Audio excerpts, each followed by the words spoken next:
after the hour. I see the participant number has started to slow down. So hopefully most, if not all of you are here.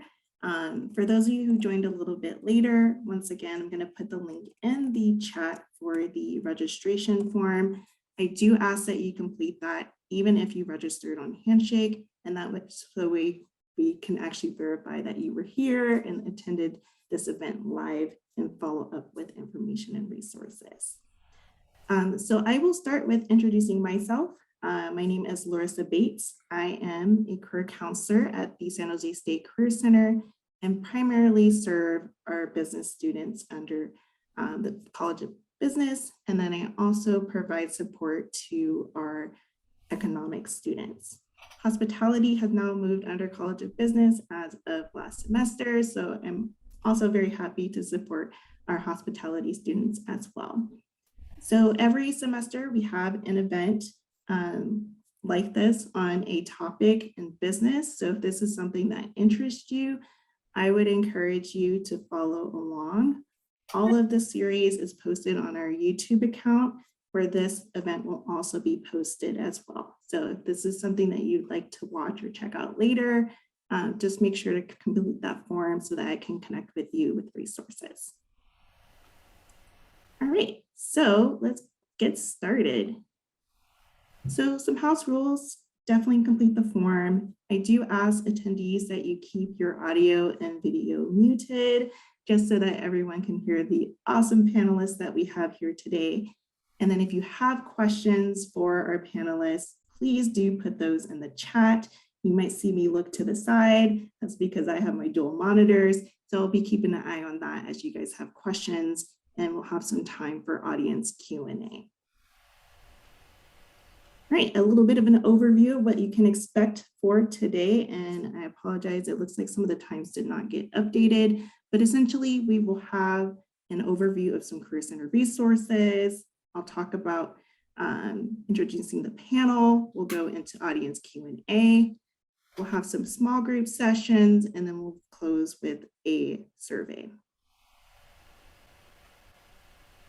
All right, so for the Career Center, just so you guys are aware, there's lots of resources that we provide to you all to help you along your career journey.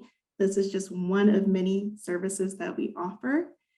You might have found this event from an email, from a faculty or a peer or a staff member, but just so you're aware, all of our career events get posted on SJSU Handshake, along with employer connections. And this is also your hub to find jobs and internships that are targeted to our university. Now, there's lots of other online applications that we offer as well, including one for mentoring that you can connect with alumni and get some career advice. We also have an interview platform where you can practice your interview skills in a virtual space and get some feedback. VMOC for an AI-based system to give you some instant resume feedback. And then finally, Focus 2 for career exploration of what can you do with your major. So lots and lots of resources that are available to you. This is just a sampling of what we offer, but I wanted you guys to be aware that your career exploration does not need to end with this conversation today. And definitely encourage you all to take advantage of the many resources, including myself, to help you along your career journeys. Now, with that being said, I definitely want to make sure we have time for awesome panel. We have some alumni, some employers, some friends of the university on the panel. And so I would like to invite all of our panelists to turn on your video and unmute yourselves so I can spotlight you all.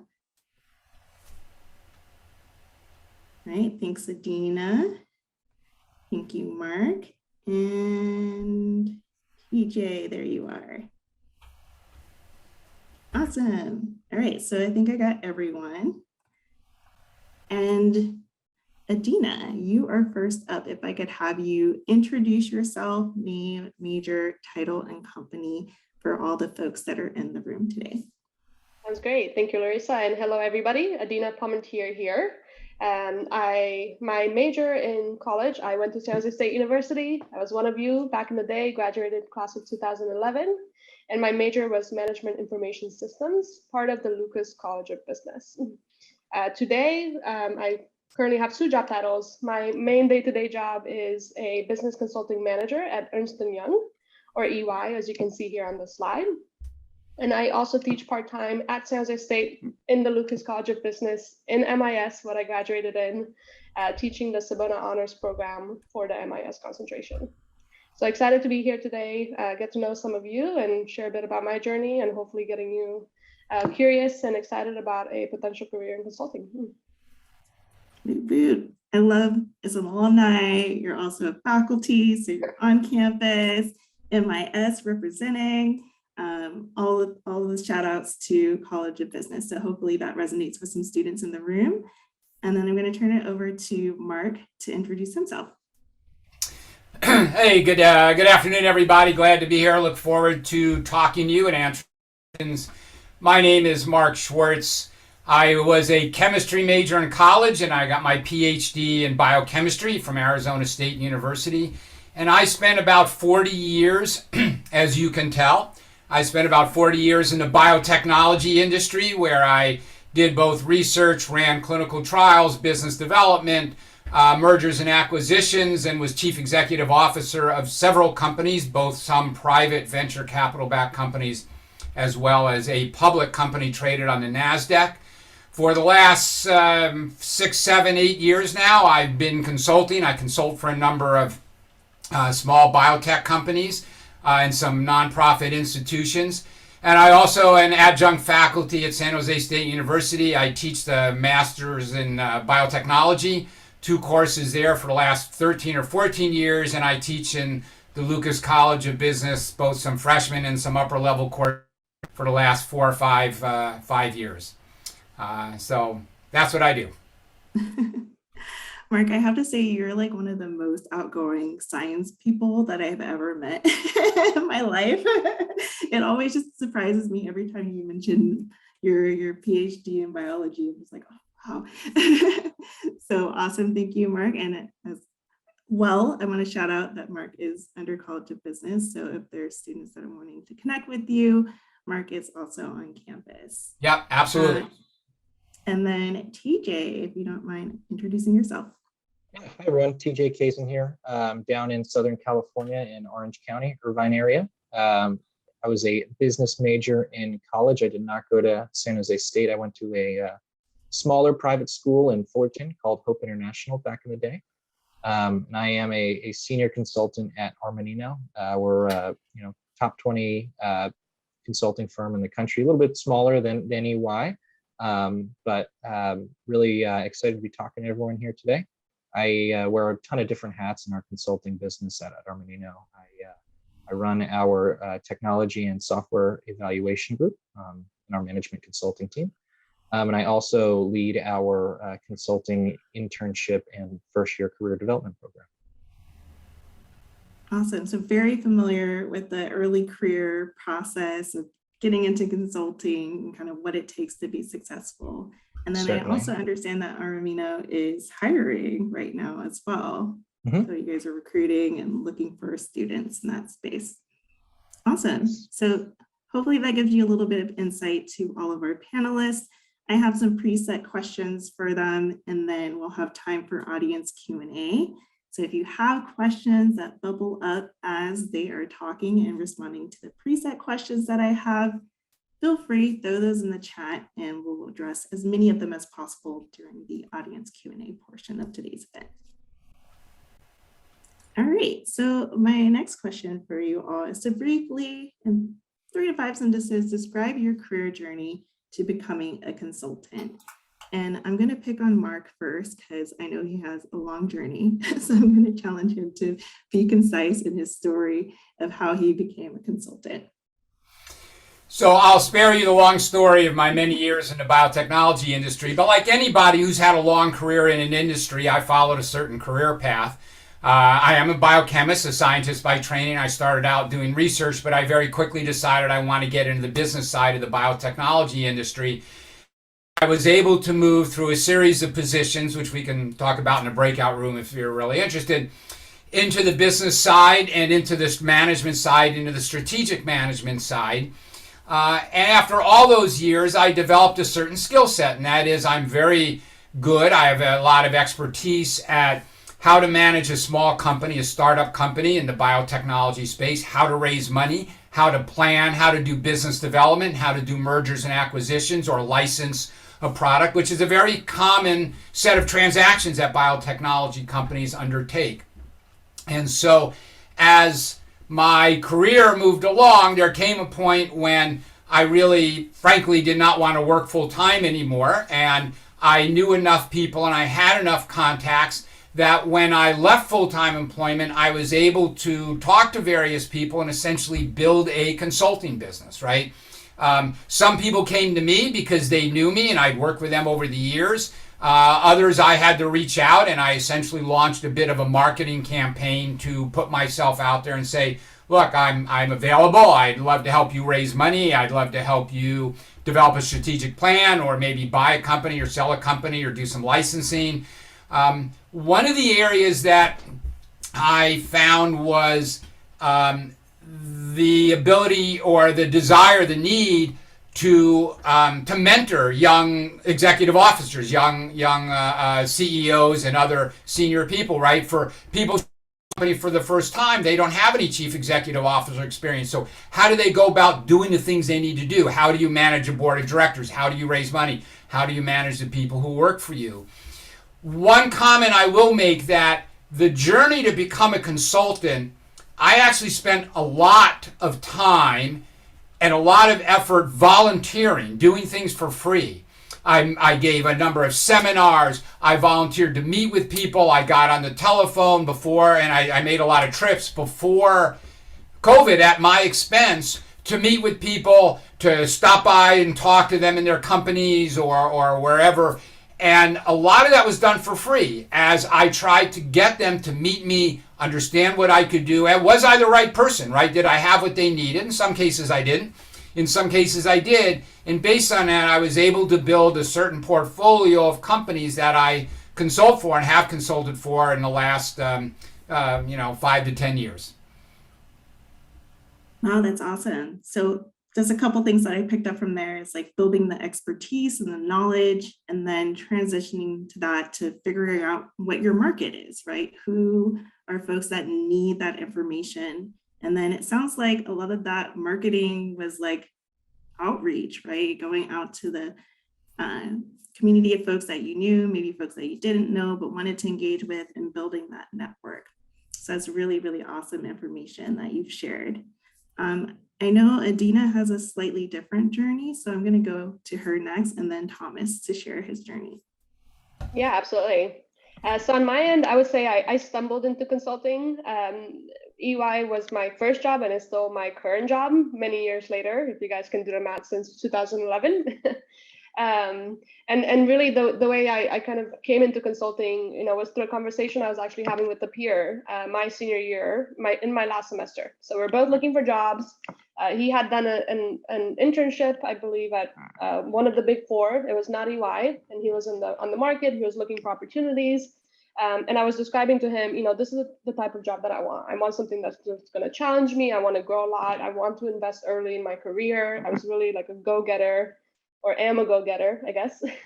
Kind of getting out of college. I want it to be something that's dynamic. I don't want to have like a routine anymore, right? Like constantly just getting pulled in different directions and learning a lot, moving fast, and getting an opportunity to do a lot. And so he had done an internship at a big four the previous summer, and he had a job opportunity with EY that he decided to pass up on. And so he actually referred me for the position to come in for an interview, and the rest is history. And the reason I like sharing that story is just also stay curious, stay close with your network, with your friends, talk about what you're looking for, and you never know where the opportunities will come from. So something that I definitely want you guys to take away from it. So that's how I stumbled into it. And really the reason I've stayed for so long, which I would say is not always as common in this industry. A lot of people come in and leave within 3 to 5 years. It's fast-paced, it's dynamic, it's challenging, it's all the things that I wanted, but it can certainly also be a lot, right? So A lot of people come in for a few years, they get a lot out of the experience, and they're able to launch their careers into a specific industry that they're interested in, and be really successful. What's kept me around has just been having a very strong mentoring and support system. And so I really feel like I have, leadership at UI that really cares about my journey, has given me opportunities to grow, has given me opportunities to travel and move around the globe. So I've worked out of the San Francisco office, I've worked out of the New York office, and I even had an opportunity to work out of the Belgium European office when I eventually moved there for a few years. Now, I didn't end up working in Belgium. I ended up getting my MBA while I was there. But again, it's just having that flexibility and opportunities to really carve your path. And again, the experience is yours to make. But as long as you know what you want and you know to ask for it, it's, in my experience, it's been something that's been attainable. So that's a bit about me. Thank you, Dina, for sharing. And I love that it's like a process, right? You started in one kind of thing, just wanting to know a little bit more about what is this career pathway, tried it out, and then have been building skills, like getting your MBA and developing knowledge areas kind of over time. So TJ, I would love to hear a little bit about your journey as well, if you don't mind sharing. Yeah, my journey started actually when I was in college. I had a friend who was a recent Berkeley grad, who was really not sure at all what to do. And him and I kind of started our own consulting practice while we were in college with kind of the up and coming local cannabis companies of the area, as regulations were kind of rapidly changing and things like that. We kind of helped with a lot of the compliance and also kind of some of the business growth strategy.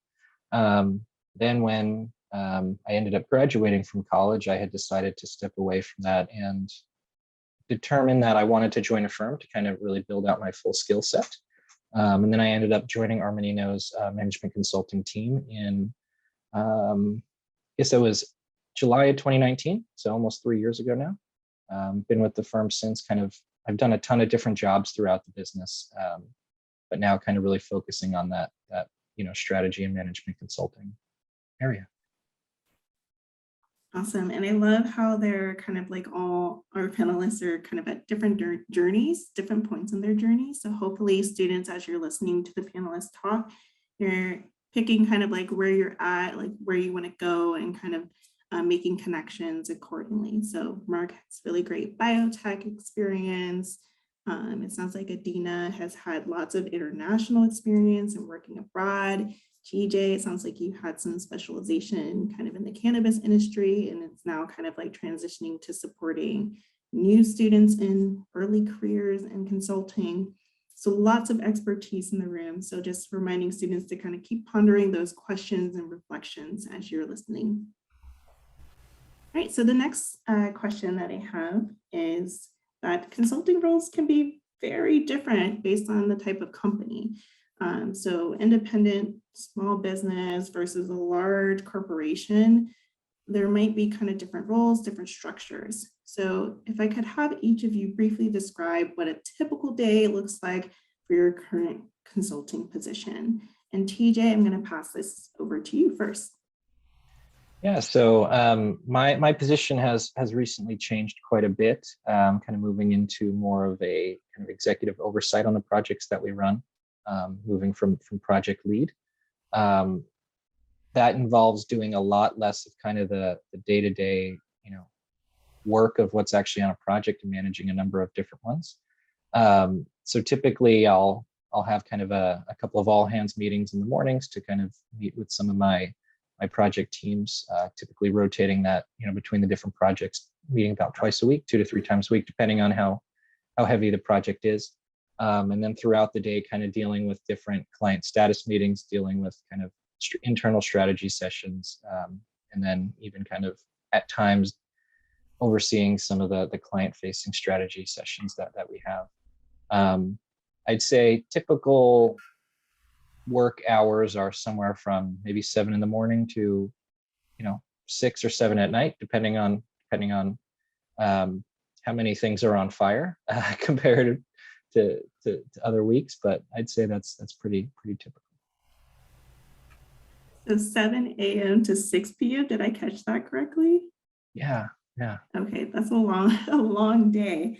One of the things that students are usually interested in for this particular area is kind of that flexibility. So is that more time like in meetings? Is that travel time? What does that kind of look like? Yeah, I'd say not really travel time. Where I'm working mostly remote, but there's kind of a mix in there of meetings and kind of reviewing deliverables and setting project plans and the likes, as well as also the business development side of it. So preparing proposals and pricing models and preparing things for kind of our prospective clients as well. All right, Adina, you want to take this one next? I'd love to hear kind of what your typical day looks like.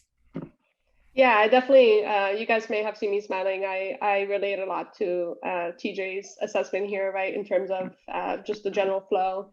If I were to compare a typical day for me, I am on a very large project for EY. So we have about 150 EY team members on one project at one client. It's a tech company here in the Bay Area. I think many of you may know it, Adobe, the maker of Photoshop, and many other creative and B2B tools. So we're working on a large digital transformation program at Adobe. So again, 100 plus people just from our EY team and about 400 people from Adobe. So very large program. My expertise is in project and program and portfolio management.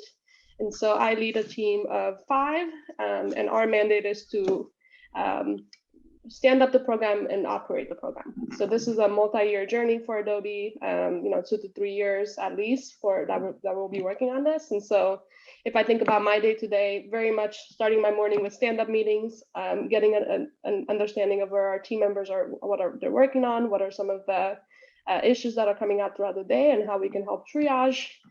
Certainly have a lot of client-facing meetings, so meeting directly with our Adobe counterparts and making sure that things are progressing as planned, or if there's special topics that we need to stay on top of, we help triage and get answers to the right people.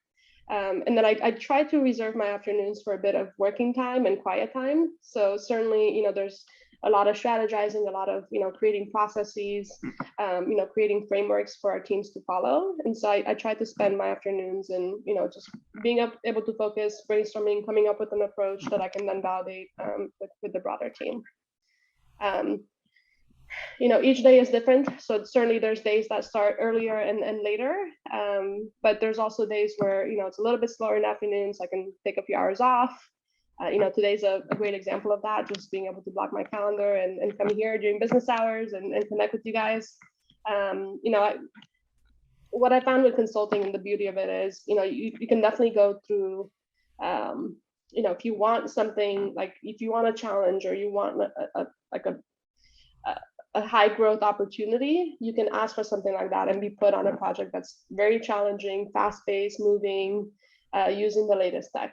But you may also be in a season of life where, hey, I just need something that's a little bit calmer. And that's something that you're typically, again, as you build your network in consulting, you're able to ask for that.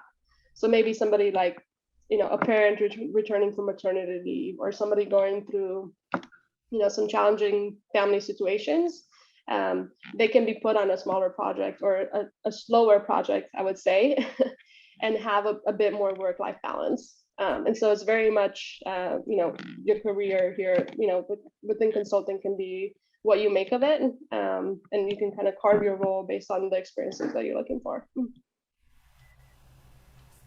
Awesome. So kind of more of like a choose your own kind of adventure over time, for like what that balance looks like for you.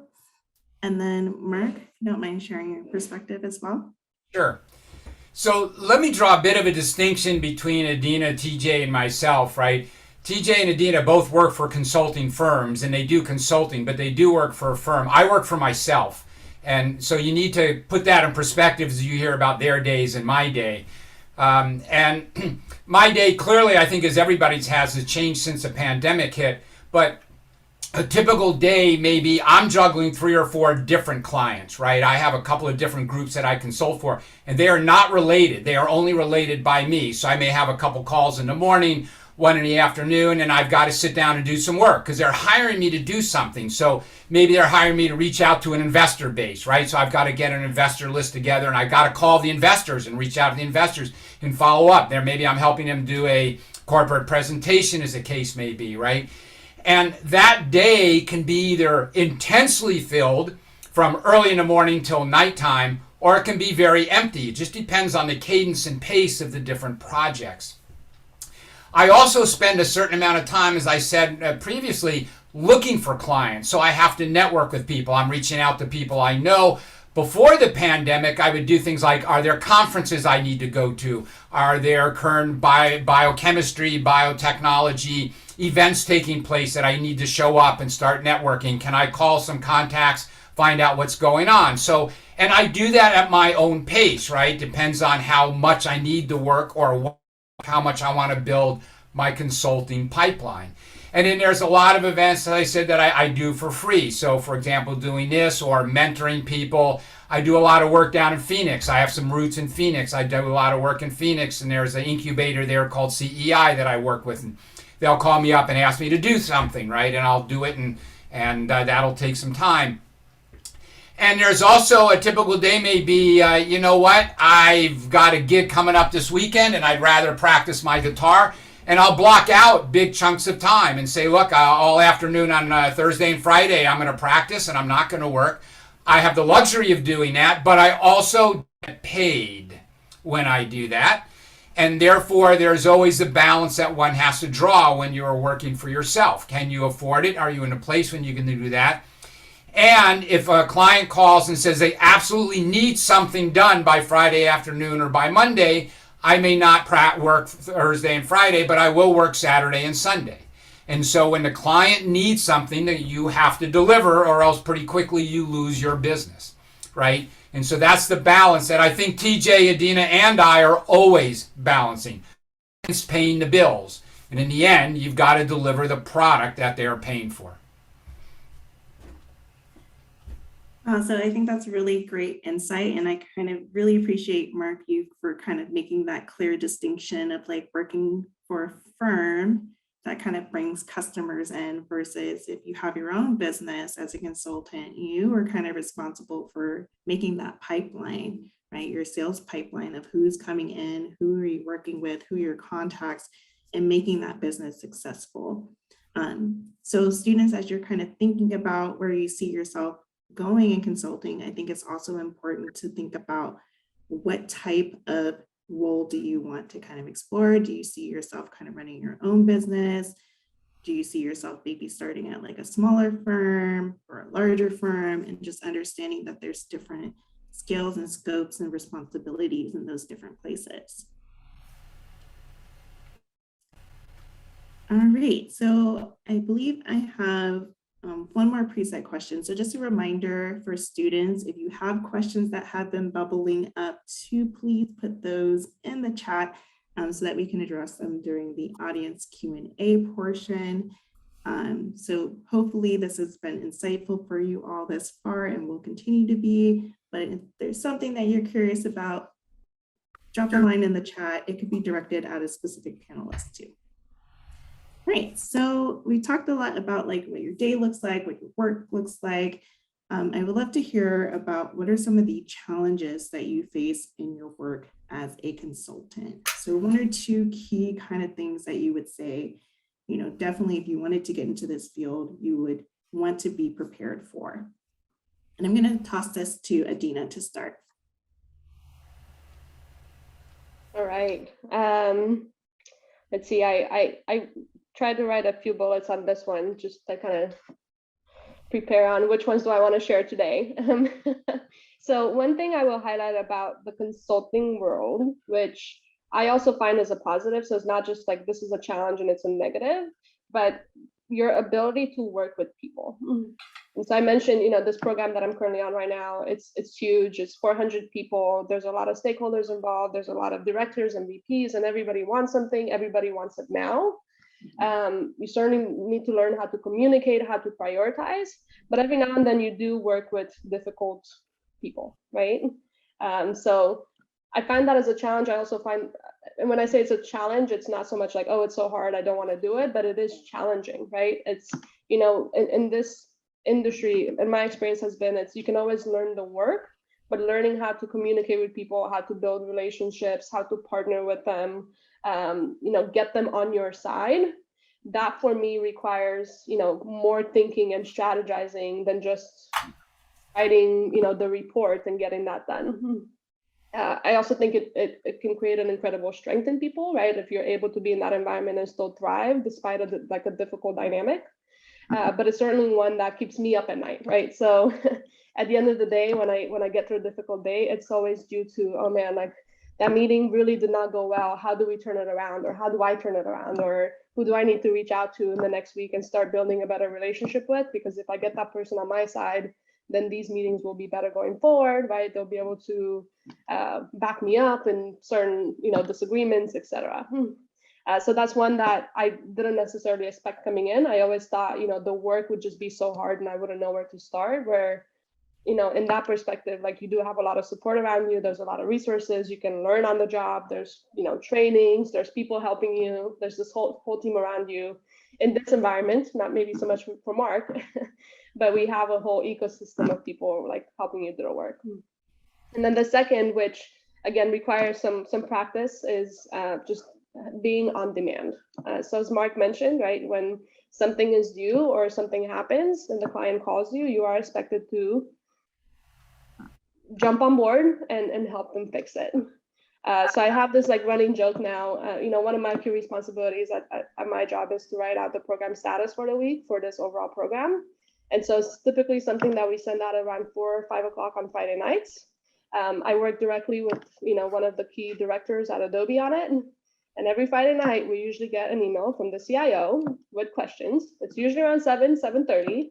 And so she and I would just have this running like Friday night date, waiting for an email with follow-up questions.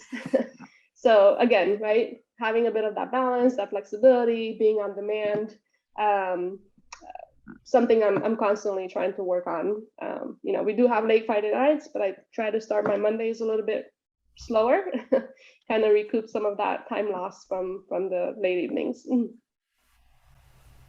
Yeah, that's kind of interesting that it's like a balancing kind of act, right? Trying to find time when you know that you need time in different places.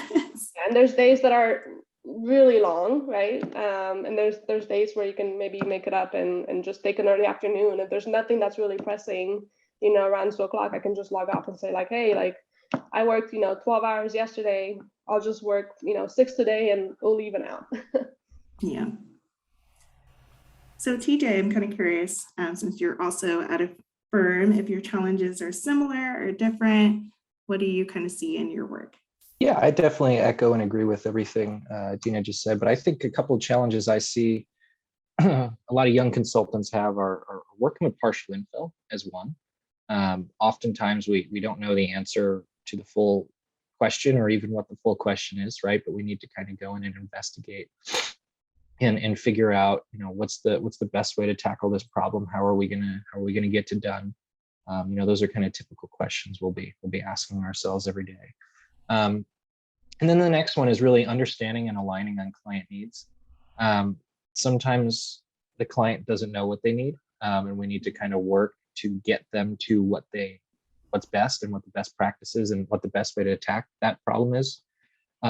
So really kind of understanding how you can get that consensus with, a CFO or CEO when, you're 2 years out of college is really important with that communication skills and being able to kind of drive those positive client outcomes. Yeah, I could definitely see that might be a little bit intimidating, right? Especially as a new grad, building that kind of like expertise and confidence in your communication. So thank you, TJ, for kind of building on that. And then Mark, I would love to kind of hear some of your key challenges as a independent consultant. So I would echo what Adina and TJ said. Dealing with people is always a challenge, and that's actually a challenge if you go work for a company as just an employee, right? Dealing with people is a function of being a person, I guess. I think maybe standalone consultant. One of the challenges is balancing the clients, right? Because I don't have a boss, I don't have an organization. I made a commitment to 2 or 3 different companies, and typically what happens is I'll go for a week where there's very little work and nobody needs anything, and I'm grinding away every couple hours every day doing spreadsheets, and all of a sudden on Monday 3 of them call me at the same day and have an emergency meeting or emergency project that has to get done right away. Invariably they call me in the same 24-hour period, right? So how do you balance that? And before COVID, I oftentimes, not often, but I occasionally had a time when a client wanted me to come and visit or make a trip with them or go visit an acquisition candidate with them. And I had 2 or 3 trips at the same time, and you had to really try to balance that act, right? And so balancing your clients is difficult when you have a few of clients and they all want something at the same time. 2 other challenges. One is keeping the pipeline full. As I said, the reality is if you're paying your own bills, you have to keep people coming to you all the time, right? And this is a pretty significant challenge, right? If you are literally paying your bills and you're living off your consulting income, you've got to make sure there's always clients asking for proposals, always clients who are doing their diligence on you, looking to see whether they want to hire you. The minute that stops, it can dry up very quickly and you have no income. And so that's an important aspect that I think as a standalone consultant becomes a lot more important than many people realize, how much time it takes to continue to market yourself and sell yourself and build the business and get clients to want to hire you. And the third challenge, which Adina and TJ both, I think, touched on, is I have no resources, right? I work by myself in this room right here with what you see, right? And so I have to do everything on my own. I don't have an assistant. I don't have a big photocopy machine out the door. I don't have people around the corner I can go talk to in a moment's notice. Say, what do you think of this? How have you done this? Do you have access to this database, etc.? Now, the client companies sometimes can help you out, but you need to be careful about asking them for help. They've hired me to do a job, and I am on my own, right? And while there are elements of positivity that come with that, I am on my own. I don't have to answer to anybody. I don't have to ask anybody. But I also cannot ask anybody for help. And you have to be very confident and very self-assured and very resourceful to generate the tools and the access and the access to knowledge and databases and those kinds of things sitting in your own little office here by yourself, right? Which you don't have, which people who work in organizations have a lot more access to. So the resources are a pretty critical element that I think you need to think about if you're going to head out on your own.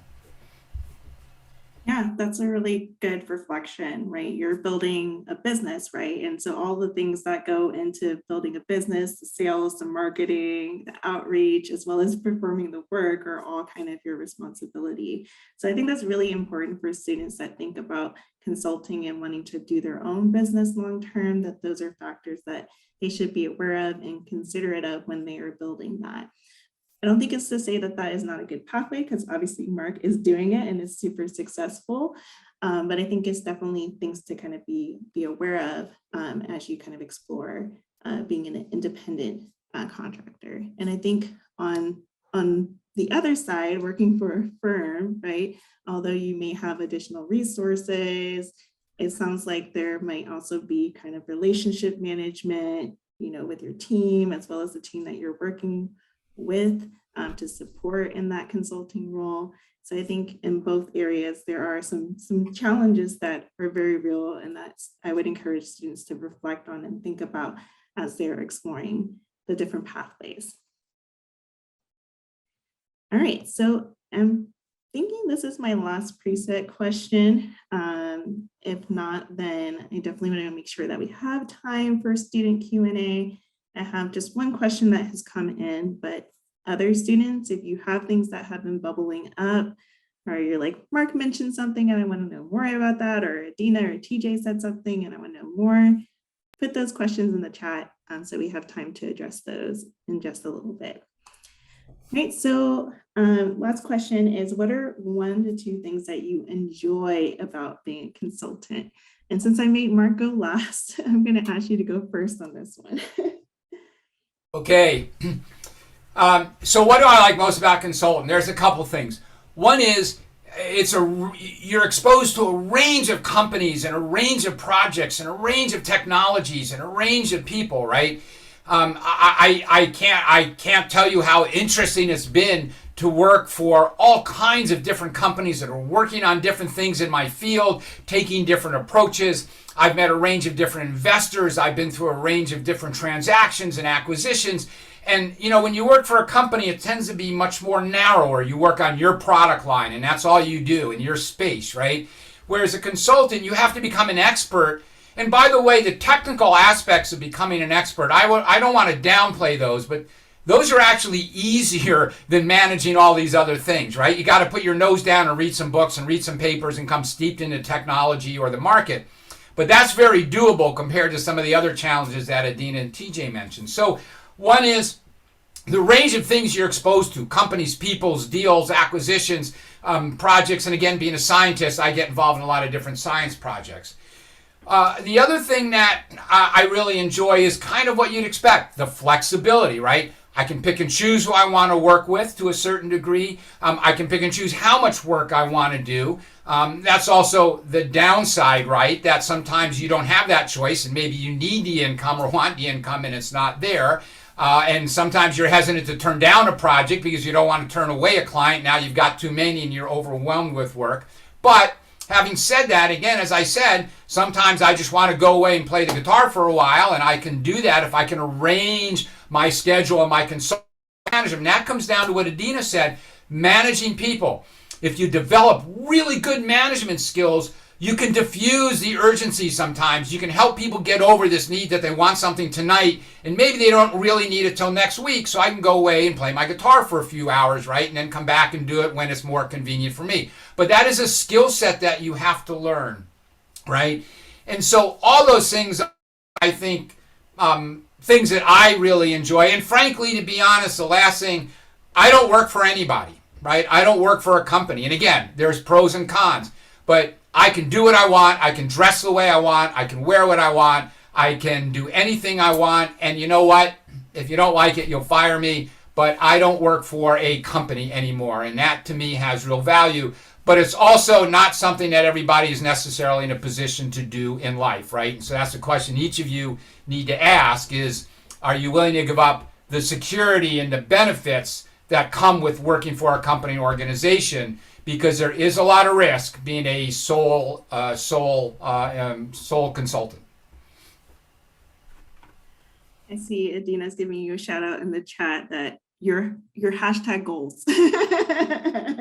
Everyone wants to be there, right? That independent consultant, you don't have to answer to anyone, right? You kind of get to determine, what your business is going to look like, and all of those other responsibilities, right? Because you're also responsible for your own healthcare and insurance, right? All of those other benefits you're now responsible for as a business owner. So thank you for kind of sharing your perspective. I'm gonna go to TJ and then Adina. Yeah, so for me, I definitely enjoy the access to the C-suite that we get. Being someone in my mid-20s, people who I know who work in industry definitely are not working with this high level of people that we're working with. And the reality is, I work with CEOs, CFOs, COOs all day long, right? So that's definitely something that's really cool, and seeing that, organizational wide impact that we're able to make.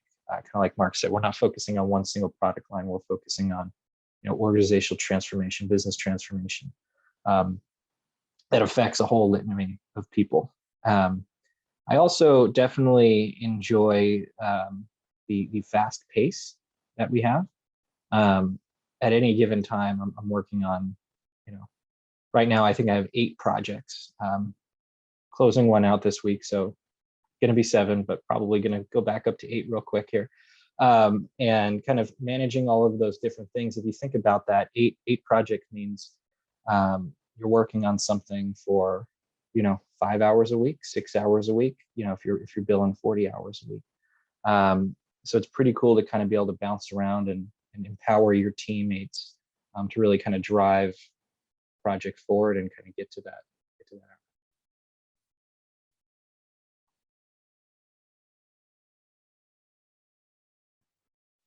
Awesome. Yeah, I think that's really something that's unique that you shouted out, which is being able to work with executives as such a young professional, getting exposure to that. Definitely probably very beneficial, even if you decide not to stay in consulting, but want to go into a leadership position long term, you have those transferable skills. Adina, last but not least. So I would say my two favorite things, and I think both TJ and Mark touched on this. I love how dynamic it is and how fast-paced it is. One reason that I've personally stayed in this job for as long as I have, I did not think that I would still be here after 8-9 years in this role or in this job. It's because I've had an opportunity to do many different projects. I've worked across 3 or 4 different industries. I've worked in 3 competencies or 3 different departments at EY. So I started as part of the risk technology team. Then I did regular business consulting, and now I'm in business transformation, right? So I've had an opportunity to just try different things and play different roles, different industries, different clients, different parts of the world, without ever having to interview again, right, over and over, which is what you would typically do if you want to change jobs.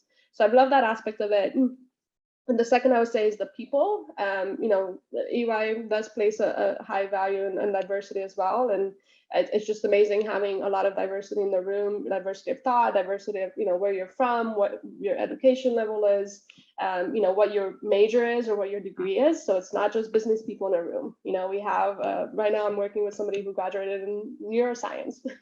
I'm working with somebody who, studied psychology. And so it's really interesting when you put all of our minds together, what their perspectives are versus my business background. It's like only know business, but they generally have a different take on things. So just the ability to work with different people, learn from them, right?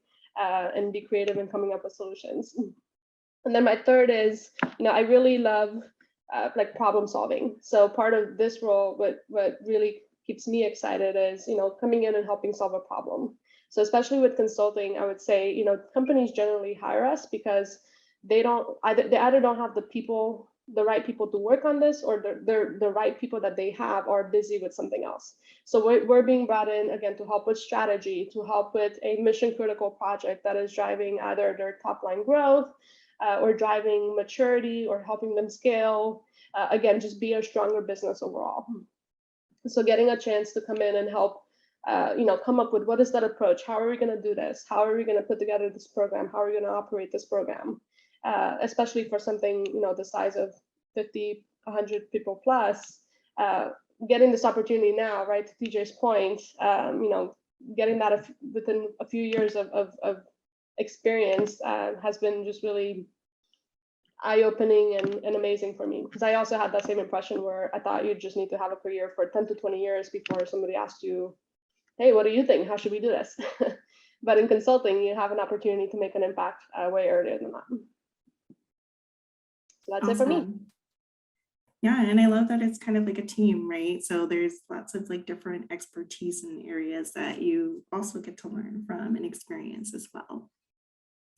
All right, so we do have some really good audience questions that have come in, and I think I'm going to start with actually the last 2 that came in because they are kind of tied to what Adina was just talking about, and I think TJ also mentioned, and that is kind of like some skills. So one of the questions is, what are the 2 most important skills for a successful consultant? And then a follow-up to that is, what kind of hard skills are needed for being a consultant? So I'm not sure, Adina, I'm not going to put you on a spot, but TJ, Mark, or Adina, if either of you have some insight on this. I can start if you like, Mark. Okay, and then I see Mark is. I can start with maybe the soft skills. I think the hard skills is a tricky one to answer because it really reflects into what kind of consulting you go into and what is the industry that you support, right? So if you go in data and analytics consulting role, then ideally you should know some data and analytics, right? But it really will match with the niche that you're looking for. So for example, Mark, being in the biophysics chemistry space, like he needs to know that. He doesn't need to know marketing 101, right? But from a soft skills perspective, what I've seen across the board, right? Like coming in, being a team player, open mind, being able to problem solve, do some sort of analysis and coming up with an approach, and again, being able to kind of think on your own, collaborate with people, and be able to communicate that effectively and efficiently back to your client or to your team. I would say those are the key ones. So, my camera just changed. Am I still on, Larissa? I can still see you, yes. Okay. Something changed, but that's fine. There we go. Let me draw a bit of a distinction, right? There's just like there's many different kinds of businesses, there's actually many different kinds of consultings, right? And the consulting that Adina and TJ do is really, a large company will hire a firm to have you come in, and I've actually been on the hiring side of this before, right? Where we've hired companies to do pricing analysis or a market analysis or a analysis or an M&A analysis, or should we go into this area, right? And a team of people would come in with a range of different skills that all put together an answer to the question. The other kind of consultants are what I would call maybe tactical or point consulting, right? And that is, we need a person to solve this problem, right? Mark, can you come in and help us raise money? Mark, can you come in and help us better define this clinical trial? Mark, can you come in and help us look for a company to buy because we want to address this market segment, right?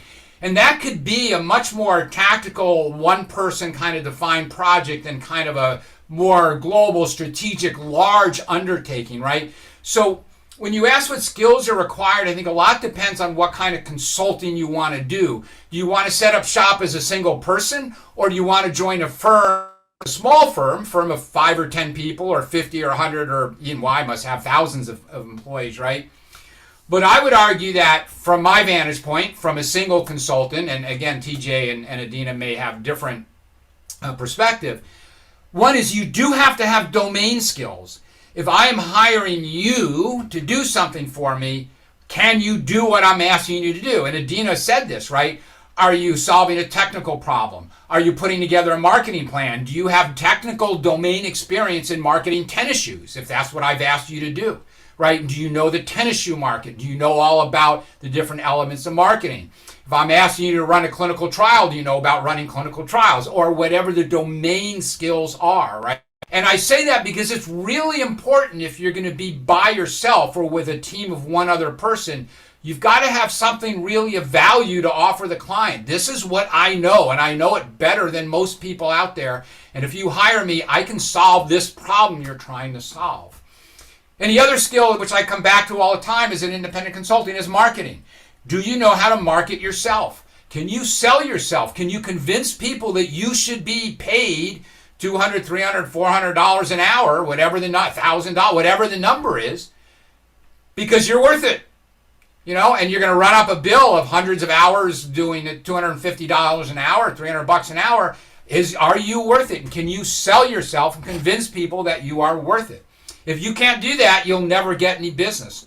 You got to have to join a firm. If you want to be on your own, you have to be able to market yourself in all the various ways, on the web, in person, through networking, so on and so forth, right? So I'd say those are the two big skills, the domain skills. What is it you really have to offer? What problems can you solve? And you have to get out there and convince people that you're worth paying to do that. Awesome. Yeah, I think that's very real. TJ, did you have something to add to that? Yeah, I'd say in addition to everything that Mark and Adina said, I think one kind of key skill here is facilitation skills. We often have business leaders that are coming from conflicting interests, and we're trying to come to a decision that costs millions of dollars and can either positively impact the business or negatively impact the business, or positively impact one part of the business and negatively impact another part of the business. So really being able to be kind of the neutral voice in the room. That's kind of making sure that things don't get chippy, making sure we're kind of really driving to the desired output of a meeting, and really making sure that we're hearing all voices in the room is super, super important. My superpower as a generalist management consultant is not being an expert in any one thing, but it's being able to bring in the right players who are those experts to be able to play those subject matter expertise roles. So that's my answer. Awesome. I love it. Kind of like different kind of reflections from different spaces. And I love, and I hope this is also helpful for you all students to understand that consulting isn't just one thing. So if you saw the title for this event, consulting was in parentheses, because I think a lot of students have this idea that it's one thing. And in a lot of cases, it looks a lot like Mark's role, but there's all these other possibilities to get experience and exposure. And totally possible to do what Mark does as well. But I think, right, having the domain knowledge, right, some specific areas where you have expertise and being able to drive your own business or really create creative, outlets and marketing is really going to help you be successful in that space.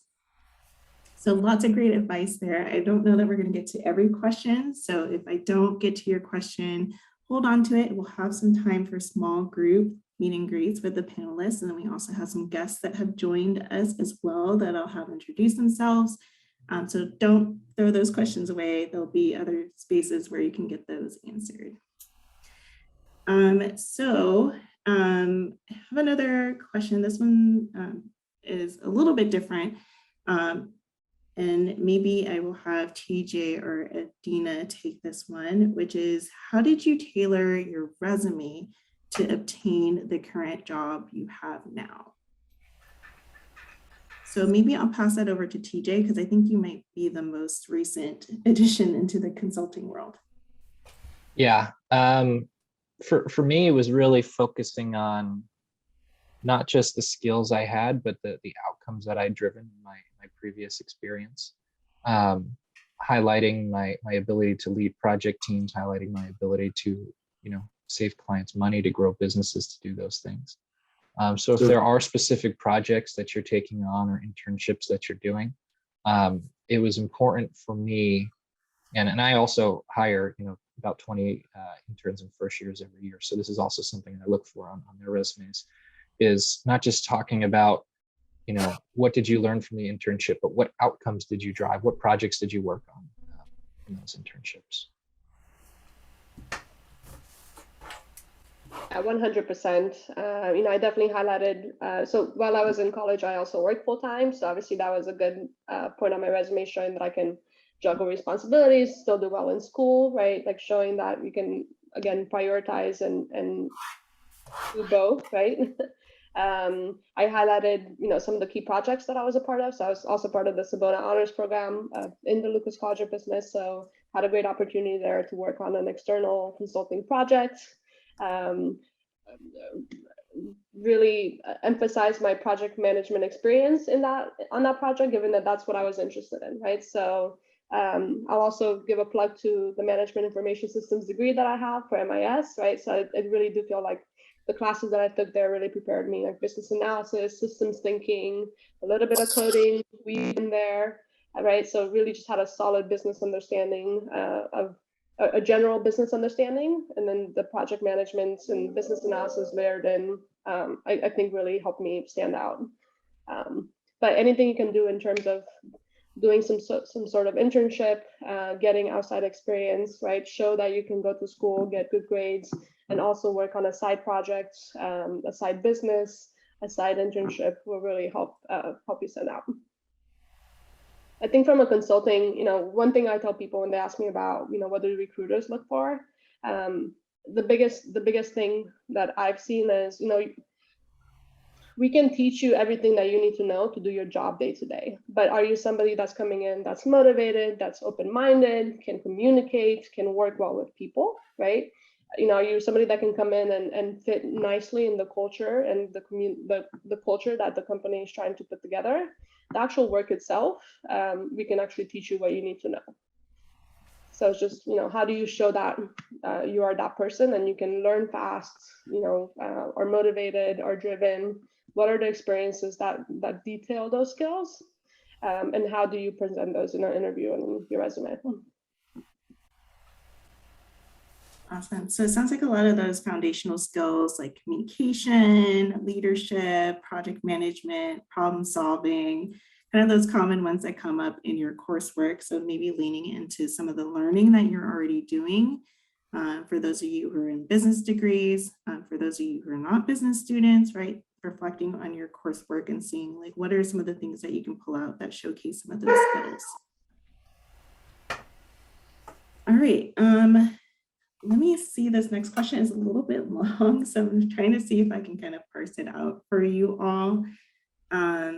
So this person studied humanities during undergrad and is currently in the Library and Information Science program, and they're working as a pre-sale consultant at a health insurance company, and this is their 4th year. So for people outside the traditional trajectory, how would you recommend them breaking into consulting from fields and studies not directly related? Mark, I think you probably would be the best suited to answer this question, as you started off with biology and then kind of branched out from there. Yeah, I'm looking at the question. A couple of things that I don't. Some elements of the question I would need to really give them a really good answer. If they wanted to stay in the health insurance business, I will tell you that the health insurance area is rife with consulting opportunities, right? The health insurance business is so complicated that there's few companies except the largest companies that really understand all elements about how health insurance works. And I'm talking about everything from reimbursement to buying it, to launching a product in health insurance, to how you talk to health insurance companies, to how you talk to Medicare. I mean, it goes on. And I've actually done work in the health insurance industry in the past, and it's extraordinarily complicated. So Ruffin, I think that's your name. Hopefully I'm pronouncing it right. If you have real hands-on experience in the health insurance industry, I think you could actually work at developing a very good consulting business because of your technical domain knowledge of how it really works, right? And I think what you'd have to really do is start laying out what's your expertise? What do you know? What problems can you solve? How well can you answer them? What expertise can you really bring to the table? And then start networking, going back to what I said earlier. You've got to find people who need that, who want to pay for that, who have a problem they want to solve, right? So who are you work with now? I would build your Rolodex as far and as wide as possible, getting to know as many people as you can, making contacts, making sure that every meeting you have, you send a little follow-up email, you know, great working with you, blah, blah, blah, and see if you can develop the reputation as somebody who knows what they're doing. They know how to answer questions in this area. And then at some point you take the risk and hang out your shingle and say, I'm a consultant, I can answer questions in this area, and try to build that business, right? But I again, the health insurance area is in a quagmire of regulations, of complexities, of interrelationships. And anybody who's worked there and knows their way around, I think stands a good, reasonable chance, a good platform to build a consulting business on.